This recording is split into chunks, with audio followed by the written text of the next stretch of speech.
So what is up mga barkada? Motomanax here. At ngayong araw mga barkada ay ang itatopic natin ay kung kumusta na ba itong Rusi Corac after 5 years. So bilang Rusi owner, kapaliwanag ko sa inyo kung anong klase ba ang Rusi Motors. Yan. Merong ibang tao na ayaw talaga sa brand nito. Oo, aminin natin yan. Marami talagang taong medyo ayaw sa ganitong brand. Pero sabi nga ng iba, wala naman sa brand, nasa pag-aalaga yan ng motor. Yun. So itong Rusi Corac ko ay magpa 5 years na sa November 3. At kahit medyo matagal na itong motor na ito sa akin, ay okay pa naman ang kanyang performance. Okay na okay. So ang sekreto lang naman sa magandang performance ng motor ay change oil mo lang. Yun lang, change oil. Kasi maraming mga motor na branded na mabilis masira kasi hindi nila naalagaan. Sa tagal kong ginagamit itong Rusi Corac kong ito, ay wala pa naman itong naging major problem talaga. Wala pa. Nung 2018, ang naging problema nito ay yung knuckle bearing niya. Marami akong owner ng Corac na kilala na knuckle bearing talaga naging problema nila. Ewan ko kung bakit, pero yun lang ang mga usually nagiging problema ng Corac. Sa performance, okay siya. Yung top speed ko nga dito ay umabot ng 95, 98. Pero parang sa tingin ko may hihirit pa, kaso yun, kulang na ang daan. So kukwento ko pala sa inyo mga barkada ang mga nailagay ko na dito sa aking Corac. So ngayon mga barkada, ipupunta tayo doon sa tinatambayan natin doon sa Dilusario Kanaman. Doon ko ipapakita sa inyo yung mga binago ko na dito sa aking Corac, mga dinagdag ko. So mamaya na lang mga barkada pag nandun na tayo sa ating place. Alright. A few moments later. So what's up mga barkada? So nandito tayo ngayon sa Dilusario Kanaman. So dito yung tambayan talaga ng mga tao. Pero ngayon walang nagtatambay kasi parang uulan eh. Yun. So balik tayo mga barkada. So ito mga barkada ang aking Corac. Yun. 5 years na Rusi Corac. So sabi ko nga kanina ay wala pa siyang naging problema sa aking matagal na taon na pagmumotor. So usually nasira sa kanya yung fuse niya. At isang beses lang yung nasira. Tapos yun, tapos itong knuckle bearing na to. Kasi ang stock na bearing ng Corac ay yung natural ba na bilog-bilog yung bearing niya. Pero pinalitan ko siya ng bearing dito. Ayan. So ang ginamit kong bearing dyan ay pang TMX 155. Yun, yung knuckle bearing na sakto dito. Yun, so yung mga owner ng Corac na naghahanap ng magandang bearing para sa kanilang Corac, yun, yung pang TMX 155 lang na bearing, yun, swak sa Corac natin. Ito mga barkada ay ipapakita ko sa inyo yung mga nilagay natin, yung mga binago natin dito sa aking Corac. So simulan natin dito sa fender. Ngayon, ito mga barkada ay wala talaga yan. So ang original na Corac ay meron yan ditong parang ano dito, yung parang yung parang fender dito na paganyan. Tapos yan, paganyan siya. Yan. So nilagay ko lang dito mga barkada ito kasi para mas maporma at para mas matulis siyang tignan. Diba? Ayan, ganda.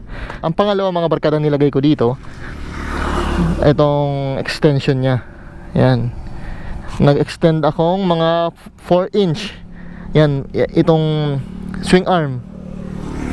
Pina-extension ko siya ng 4 inch. So dapat nandito lang siya. Yan, itong dalawang tornilyong ito, nandito lang dapat yung gulong. Dapat ang gulong nandito lang yan, ditong part. So nakikita niyo mga barkada ay medyo umusog yung gulong, di ba? At kung titignan niyo mga barkada, parang humaba siya, di ba? Kasi nandito lang yan, oh. Yung gulong nandito lang yan, pero kung nakikita nyo, parang humaba siya ng konti, di ba? Ayun, yan yung mga isa sa mga binago ko. Ito pa mga barkada. Ayan, itong sa ilalim niya yung tinatawag na underneath. Ayan, so dati mga barkada ay kasama yun nandito, yung parang fender niya dito siya nakakabit.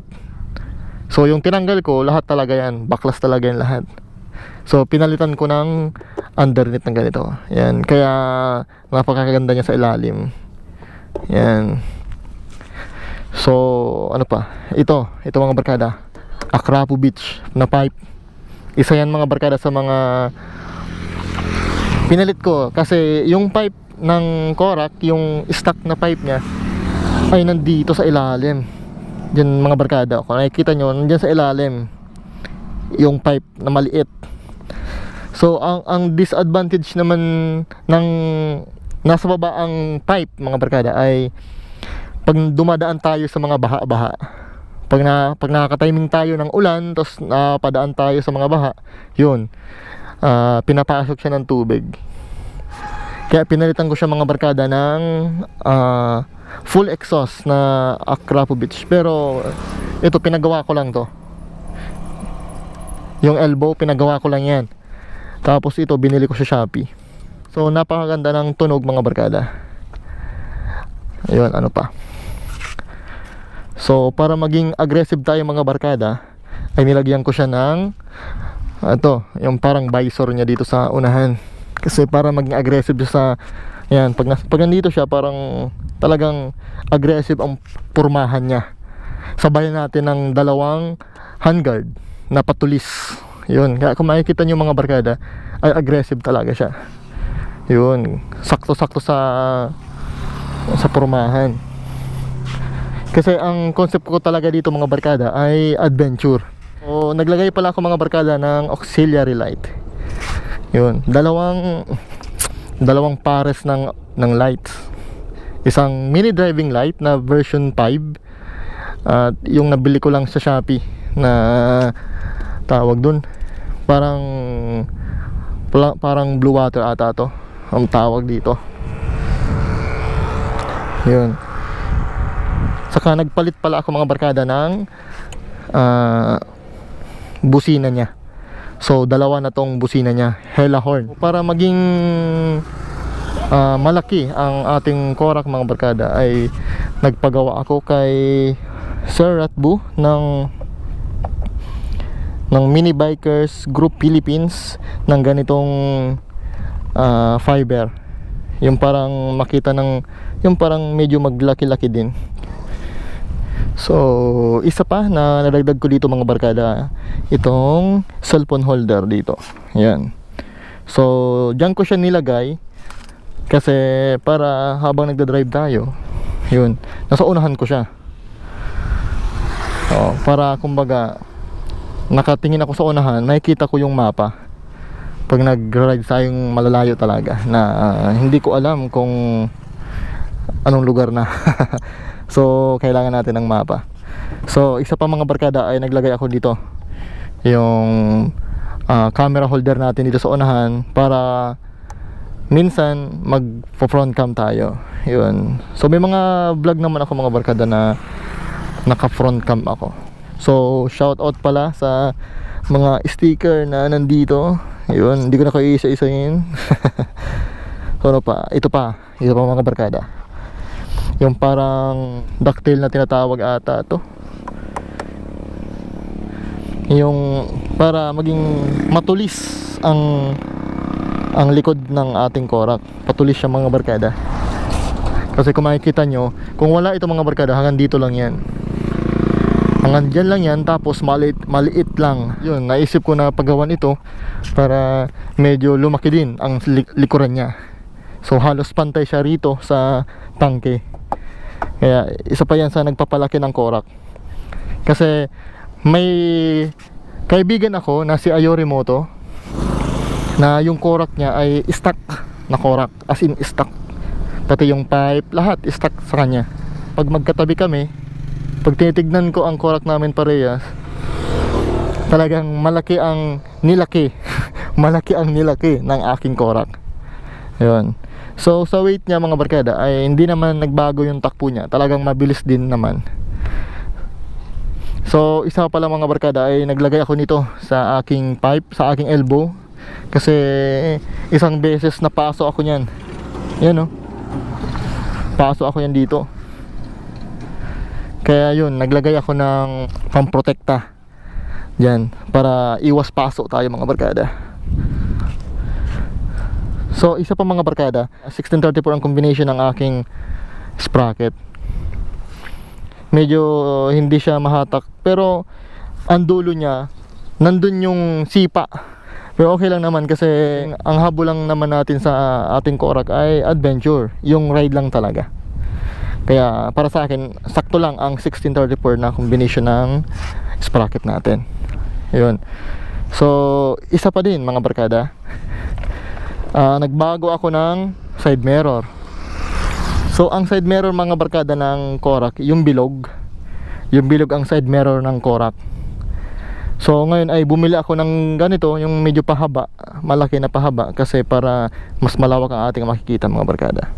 So ang purpose nito mga barkada ay para makita ko yung mga hindi ko nakikita dito sa malaki, kasi medyo di ko yung nakikita minsan. So dito ko siya sa maliit titignan. So ang laking tulong din mga barkada, promise, ang laking tulong. So dito din sa hand grip mga barkada, mas ginusto kong palitan ang hand grip na parang rubber, yung rubber na hand grip, kasi mas ano siya sa kamay, yung talagang kapit na kapit ang kamay. So yun lang mga barkada, shinare ko lang sa inyo yung binago natin, mga dinagdag natin dito sa ating 5 years na Rossi korak. So sabi nga ng iba, wala yan sa motor, sa pag-aalaga yan, di ba? Kaya masabi ko mga barkada na proud din ako na Rossi korak ang gamit ko.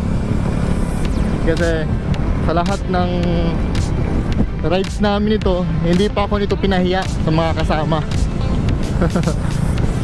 Happy naman ako na ganito ang napunta sa aking motor. Isipin nyo, medyo maliit lang siya.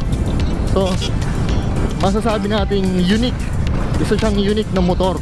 Kasi itong Rossi korak ay limited lang sa company ng Rossi. Ang pagkakaalam ko ngayon mga barkada ay wala ng korak 110 sa Rossi ngayon. So maswerte tayo mga barkada na isa tayo sa mga owner ng Rossi korak 110. So na-share ko naman sa inyo ang gusto kong i-share sa aking Rossi korak na 5 taon na sa akin. Yun. So hindi naman talaga siya saktong 5 taon, 3 months na lang bago ako mag 5 taon. Yun.